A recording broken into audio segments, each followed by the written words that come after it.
देख रहे हैं लोकल हरियाणा न्यूज। शिक्षक दिवस के अवसर पर देवयानी इंटरनेशनल स्कूल बेवल में एक शिक्षकों के लिए भव्य कार्यक्रम का आयोजन किया गया। इस अवसर पर बेहतरीन कार्य करने वाले 200 से भी अधिक शिक्षकों को इस अवसर पर सम्मानित किया गया। सम्मानित किए गए अध्यापकों में सरकारी और निजी स्कूलों में पढ़ाने वाले, शिक्षा के क्षेत्र में अपना बेहतरीन योगदान देने वाले अध्यापक शामिल रहे। इस अवसर पर मुख्य अतिथि के रूप में प्रोफेसर डॉक्टर करमवीर यादव पहुंचे। अपने संबोधन में डॉक्टर करमवीर ने कहा कि वो खुद एक 11वीं के फेल स्टूडेंट हैं और इस प्रकार से उन्होंने अभिभावकों और अध्यापकों को एक मैसेज देते हुए कहा कि बच्चों के ऊपर कैरियर को लेकर ज़्यादा बोझ न बनाए। उन्होंने कहा कि बच्चे के रुचि के अनुसार उसे उसकी पसंद के विषय पढ़ने को दिए जाने चाहिए। इस अवसर पर विद्यालय के बच्चों द्वारा शानदार सांस्कृतिक कार्यक्रम भी पेश किए गए। लक्ष्मी मैम है, स्टेट सीटेट क्वालिफाई किया हुआ इन्होंने। नेक्स्ट है नरेश कुमार, नेक्स्ट है सुभाष चंद्र जी, इधर सर। यस, टीचर हैं, स्कूल में काम कर रहे हैं। महेंद्रगढ़ से ये मेंशन्ड है, दैनिक भास्कर ग्रुप में कार्य, उनको भी जल्दी थी इसलिए उनका ये पहले दे दिया गया। उनका भी इसके साथ साथ विभिन्न क्षेत्र में पुरुषों से कम उन सभी का सम्मान है। ये दिखाता है ये आगे मिस सुनील यादव मैनेजमेंट के कार्य में भी और इनका क्षेत्र हो या कोई है ये जिंदगी धरती का आंचल ओढ़े, दिल से दिल के धागे जोड़े, बांटे जहां में अपनी खुशी दे। सिखाते हुए मिलाते हैं पर्दों पे हम। से स्वागत है, आभार है। Shri Narendra ji, PGT teacher, MA BEd teacher, MA BEd 10 year experience. और टीचर साथियों को सम्मानित करें।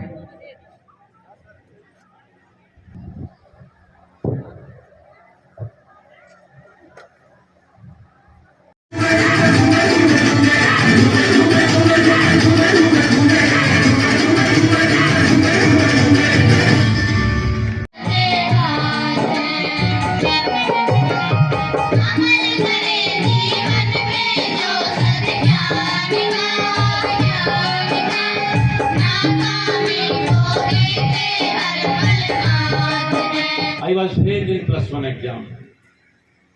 साइंस पढ़ाना चाहते थे, घर के अकेला बच्चा था।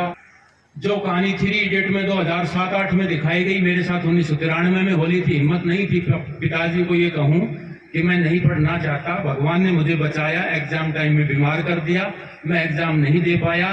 That was the biggest learning for my life. कभी मत घबराइए, कोई कमजोर नहीं है बच्चा। एवरीवन, मतलब सब में कुछ न कुछ क्षमता है। उस क्षमता को पहचानो, अपने पेरेंट्स से खुल के बात करो अपने लक्ष्यों को लेके और उन पे काम करना शुरू कर दो। दुनिया की कोई ताकत आपको सफल होने से नहीं रोक सकती। मेरा पेरेंट्स से निवेदन है, इस काम में बच्चों की मदद करिए, मार्गदर्शन करिए। अपने अधूरे सपने कभी भी बच्चों पे मत थोपिए प्लीज। ये टीचर से भी मेरा निवेदन है। मैं टीचर के रूप में मैं बताता हूं आपको, सबसे दुनिया का सबसे पायस प्रोफेशन है। गर्व से कहा करो कि हम टीचर्स हैं। कोई फर्क नहीं है। बड़ा ये कई बार हम कैलकुलेशन करते हैं, गवर्नमेंट जॉब है, नॉन गवर्नमेंट जॉब है। इस संस्था के अंदर, बहुत सी संस्थाओं के अंदर, एसडी स्कूल के अंदर, बहुत सी दूसरी संस्थाओं में अक्सर मुझे बुलाया जाता है। बहुत से ऐसे लोग हैं जो गवर्नमेंट जॉब को छोड़ के वापस आपके इस सेक्टर में आए और 10 साल के बाद कुछ बचना भी नहीं है। जो सरकार की नीतियां हैं, गवर्नमेंट जॉब भूल जाइए। यही वो क्षेत्र रहेंगे जहां से सब कुछ निकलना है। कर्मठता के साथ, अपने पूरे डेडिकेशन के साथ। आज दैनिक भास्कर के फर्स्ट पेज के ऊपर एक पिक्चर आई हुई है। यूक्रेन के अंदर एक मिसाइल अटैक में एक लाइब्रेरी और एक स्कूल तबाह हो गया। वहां 81 साल की एक महिला शिक्षिका फिर से किताबों को समेट रही है कि मैं चाहती हूं कि कल से ही बच्चों को मैं फिर से पढ़ाना शुरू करूं। ऊपर से बम गिर रहे हैं, ये एक भावना शिक्षक में आ जाए, सारी चीजें एक तरफ रख दीजिए। बैठे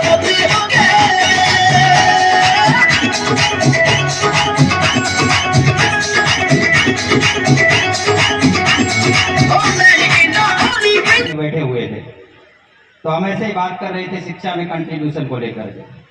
उन्होंने कहा कि मैंने कहा भाई हम तो छोटा मोटा प्रयास है उसको कर लेते हैं। तो वो बोले साहब एक एग्जाम्पल उन्होंने कोट किया और मुझे बड़ा क्लिक किया। उन्होंने कहा कि जब जंगल में आग लगी हुई थी तो एक चिड़िया जो है चोंच में एक बूंद लेकर के उसको बुझाने का प्रयास कर रही थी, बार बार, 2 बार, 3 बार। जंगल के अन्य जो पशु पक्षी थे उन्होंने पूछा कि आपकी इस बूंद से, एक बूंद से क्या होने वाला है, एक बूंद डाल रहे हैं। अब बात भी ऊपर से देखने पे ऐसा ही लगता है कि एक बूंद से क्या फर्क पड़ता है, पर उसने कितना सार्थक और सारगर्भित उत्तर जो है इसका दिया। उन्होंने कहा कि जब इतिहास लिखा जाएगा, जब इतिहास लिखा जाएगा तो ये लिखा जाएगा कि मैं आग बुझाने वालों में थी, लगाने वालों में नहीं। तो ये बड़ी बात ये है कि शिक्षा के क्षेत्र में हम जिस एंड पे भी काम कर रहे हैं, जिस छोर पे भी काम कर रहे हैं, कोई साथी क्लरिकल है, कोई साथी, मैं कई बार इन ड्राइवर कंडक्टर से बहुत बात करता हूँ, इनसे कहता हूँ कि आप लोग नहीं हो तो शायद हम बेहतर शिक्षा नहीं दे पाए, क्योंकि आप लाने ले जाने का काम करते हैं। हमारे पास अभी हमारे 2 साथी यहाँ क्लीनिंग का काम देख रहे हैं, मैं देख रहा हूँ बड़ी स्वच्छता है, उनकी बदौलत है। वो ना हो तो भी ये व्यवस्था बढ़िया ढंग से नहीं हो सकती। मैं कहता हूँ कि बॉटम से लेकर टॉप तक जो स्टूडेंट्स को लाने ले जाने, पढ़ाने, मोटिवेशन में आप जैसे साथी आकर के इनको जो आशीर्वाद देते हैं, आप सबका बहुत ही महत्वपूर्ण योगदान इस क्षेत्र में